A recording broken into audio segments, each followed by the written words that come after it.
ये जो बीकेयू और दूसरे राकेश टिकैत और चरूनी जैसे लोग हैं ना, जो अपने आप को कथित किसान नेता मानते हैं और मनवाते हैं, ये शेर दुष्यंत कुमार का ये उनके लिए, और थोड़ा सा मैंने उसको चेंज करा है परिस्थिति पे, कि सिर्फ हंगामा करना मेरा मकसद है, सिर्फ हंगामा करना मेरा मकसद है। मेरी कोशिश है कि हर सूरत में ये सूरत बदलनी चाहिए। कौन सी सूरत? मुख्यमंत्री की सूरत, हरियाणा के मुख्यमंत्री की सूरत। अगर आपको याद हो तो हर 6 महीने में 3 महीने बोलते हैं अब गया और तब गया और बदला जाएगा, केंद्र ये कर रहा है वो कर रहा है। सिर्फ हंगामा खड़ा करना मेरा मकसद है। मेरी कोशिश है कि ये सूरत बदलनी चाहिए। मेरे घर में कभी नहीं, मेरे घर में कभी नहीं, तेरे सीने में, तो सीने को घर समझिए आपका, कि तेरे सीने में ही सही आग, आग का मतलब उपद्रव और उसके जरिए हो रहा नुकसान, तो तेरे सीने में सही आग जलनी चाहिए। ये सिर्फ आज तक इन्होंने एक लठ नहीं खाया, आज तक इनके ऊपर कोई दिक्कत नहीं आई, ना इनकी रोटी में दिक्कत आती है, ना इनकी बोटी में दिक्कत आती है, और ये ऐश की जिंदगी जीते हैं। याद है ना कि कैसे एसी वाली ट्रॉली में सोया करते थे ये, कैसे 3 स्टार और 5 स्टार होटलों में रहते हैं। ये प्रदर्शनकारी हैं, ये आपके नेता हैं। चलिए मैं आपको ये सूरजमुखी के खेल का सच्चाई बताऊं। ये एक बड़ा ड्रामा करते हैं कि ये हरियाणा का विषय, ये हरियाणा का विषय नहीं है। विषय क्या है कि डिमांड है एमएसपी मिलनी चाहिए सूरजमुखी पे। तो क्या सूरजमुखी अकेला हरियाणा में प्रोड्यूस होता है? नहीं ना। तो अब इसको ध्यान से सुनिए कि हरियाणा के बिना और किसी प्रदेश में इनका कोई आंदोलन नहीं चलेगा। क्यों साहब?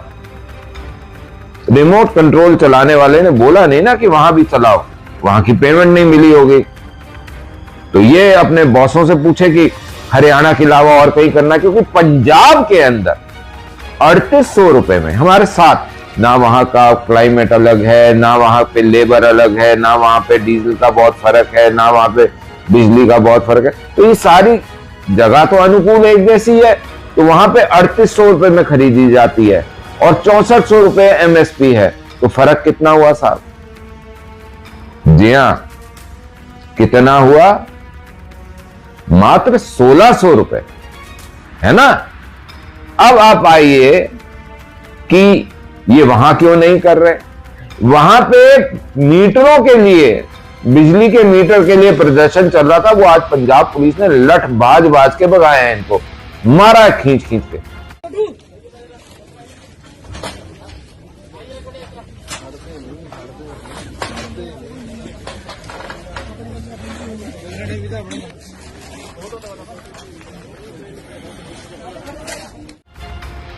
तब उसके लिए कोई रोना नहीं आता। क्यों? सोचो जरा, हरियाणा सरकार 0% पे लगभग बहुत सारे माध्यमों से कृषि का ऋण देती है, उस पे ये कोई वाहवाही नहीं देते। 1100 करोड़ रुपए का लगभग कर्ज माफी अभी तक हरियाणा सरकार मनोहर लाल जी के आने के उपरांत कर चुकी है, उस पे ये कभी कुछ नहीं बोलते।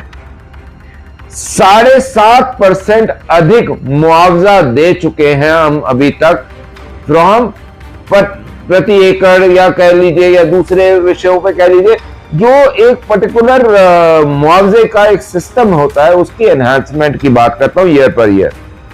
उसके अलावा आज तक हरियाणा के अंदर 21-2200 करोड़, हमारी सरकार के आने से पहले 2100 करोड़ से 2400 करोड़ तक का मुआवजा सारा बटा था। जब से हरियाणा बना तब से अब तक इस सरकार ने अभी तक 9500 करोड़ रुपया विभिन्न तरीकों से मुआवजा दिया है। उसके लिए कोई कुछ नहीं बोलेगा, हम किसान हितैषी नहीं है। उसके अलावा 5-6 मेन स्टेट्स हैं जहां पे सूरजमुखी उगता है। तमिलनाडु, वहां पे रेट मात्र 3550 रुपए, वहां पे प्रदर्शन नहीं। पंजाब 3800 रुपए, मैं आपको बता सकता हूं, वहां पे कोई प्रदर्शन नहीं इस विषय पर। महाराष्ट्र में 3840 रुपए, वहां प्रदर्शन नहीं है। गुजरात के अंदर 3975 रुपए, वहां कुछ नहीं है। और कर्नाटक के अंदर वहां 4077 रुपए, वहां प्रदर्शन नहीं है। हरियाणा में है। हरियाणा जानते क्या दे रहा है?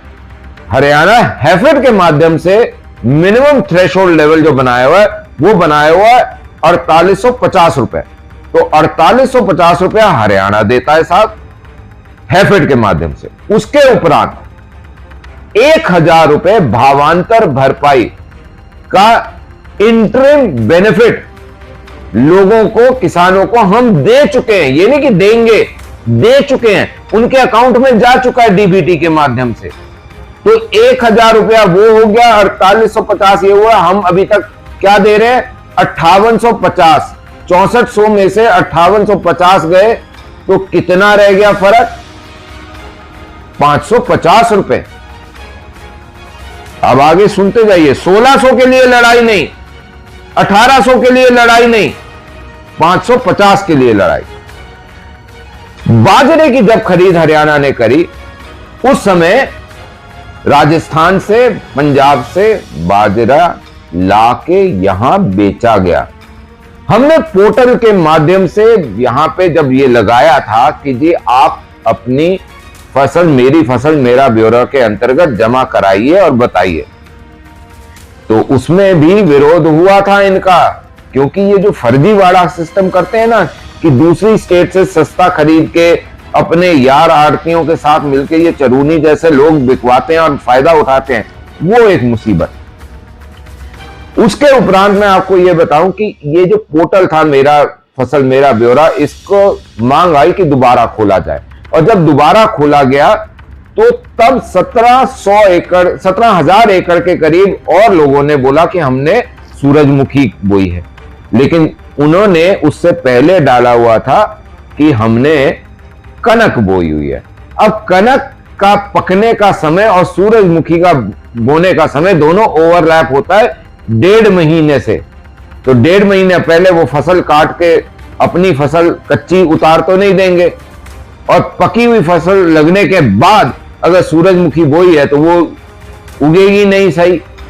तो ये जो डिस्क्रिपेंसी थी, इसमें लगभग 17,000 कुछ एकड़ में से लगभग 9,000 ये पाया गया कि मोटा मोटा ठीक हो सकता है।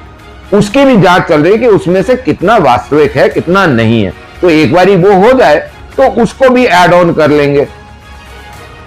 मुसीबत वहां आती कि ये डाटा आने के बाद ये हो जाएगा कि असली और नकली का फर्क आ जाएगा सामने। उसके अलावा एक और बहुत बड़ी चीज मैं आपके सामने रखना चाहता हूं, वो ये है कि जब कनक की परचेज हम लोग कर रहे थे गेहूं की, तब बारिश आई, ओलावृष्टि हुई, उससे लस्टर लॉस आया। चमक जो है ना गेहूं की, उसके ऊपर भी उसका भाव तय होता है। तो हमने मैक्सिमम लस्टर लॉस वाली, यहां तक कि काली गेहूं भी उठाई।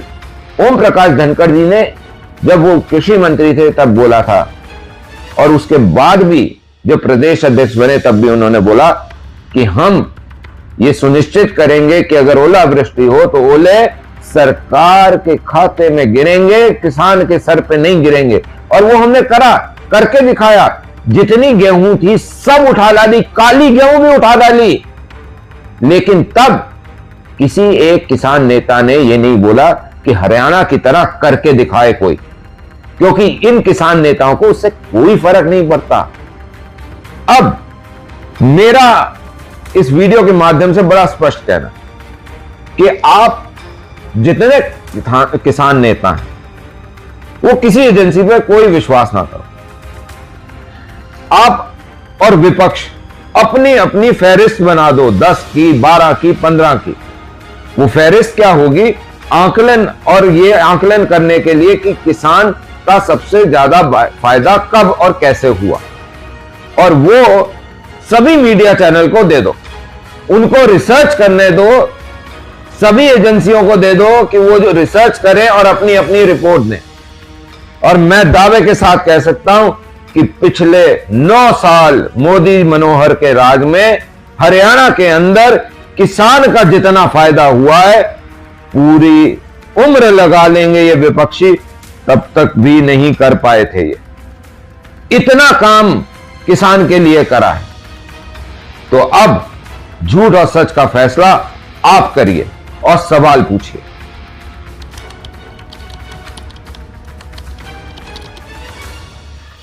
अगर आपको ये वीडियो पसंद आई हो तो इसको ज़रूर लाइक करें, इसको शेयर करें, इस चैनल को सब्सक्राइब करें